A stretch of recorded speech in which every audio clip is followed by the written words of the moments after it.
कर्म का सिद्धांत भारतीय दर्शन और धर्मों में एक महत्वपूर्ण भूमिका निभाता है। यह विचार करता है कि व्यक्ति के कर्म, चाहे अच्छे हों या बुरे, उनके भविष्य के अनुभवों को निर्धारित करते हैं।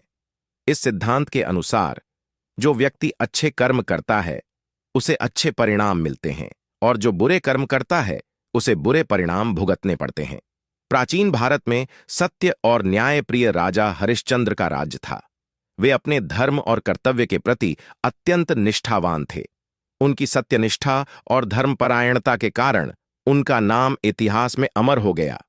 परंतु उनके जीवन में एक ऐसी घटना घटी जिसने उनके जीवन को पूरी तरह बदल दिया। एक दिन महर्षि विश्वामित्र ने राजा हरिश्चंद्र की सत्यनिष्ठा की परीक्षा लेने का निश्चय किया। महर्षि विश्वामित्र ने एक स्वप्न में राजा हरिश्चंद्र को दर्शन दिए और उनसे यज्ञ के लिए दक्षिणा मांगी।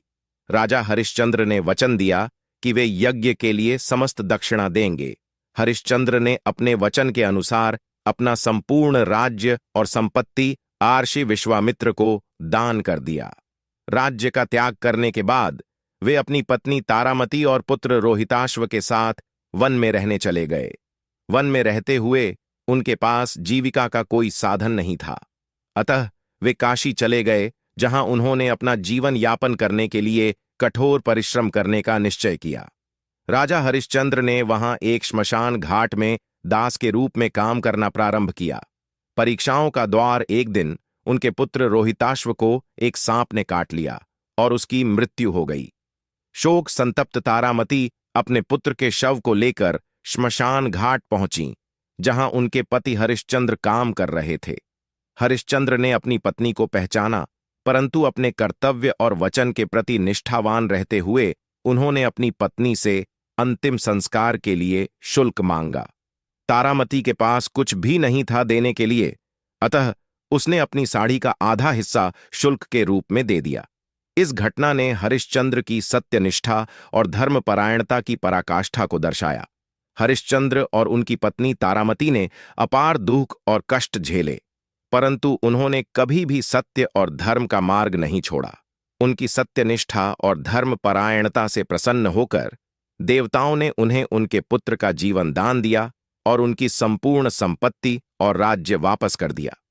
राजा हरिश्चंद्र की कथा यह सिखाती है कि कर्म का फल अवश्य मिलता है, चाहे कितने भी कठिनाइयां क्यों ना आएं।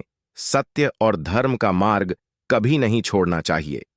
इस कथा के माध्यम से यह स्पष्ट होता है कि अच्छे कर्मों का फल सदैव अच्छा होता है और बुरे कर्मों का फल बुरा होता है। भारतीय दर्शन में कर्म का सिद्धांत बताता है कि व्यक्ति के कर्म उसके भविष्य को निर्धारित करते हैं। यह सिद्धांत हिंदू धर्म, बौद्ध धर्म, जैन धर्म और सिख धर्म में महत्वपूर्ण है। कर्म का सिद्धांत यह सिखाता है कि व्यक्ति को सदैव धर्म और सत्य के मार्ग पर चलना चाहिए। यह व्यक्ति को नैतिक और धार्मिक रूप से सही निर्णय लेने के लिए प्रेरित करता है। कर्म का सिद्धांत और राजा हरिश्चंद्र की कथा हमें यह सिखाती है कि कर्म का फल अवश्य मिलता है, चाहे व्यक्ति को कितनी भी कठिनाइयों का सामना करना पड़े। सत्य और धर्म का मार्ग कभी नहीं छोड़ना चाहिए। इस प्रकार की कथाएं हमें नैतिकता और धर्मपरायणता के महत्व को समझने में मदद करती हैं। प्रिय दर्शकों, वीडियो अच्छी लगी हो तो लाइक और सब्सक्राइब जरूर कीजिएगा। धन्यवाद।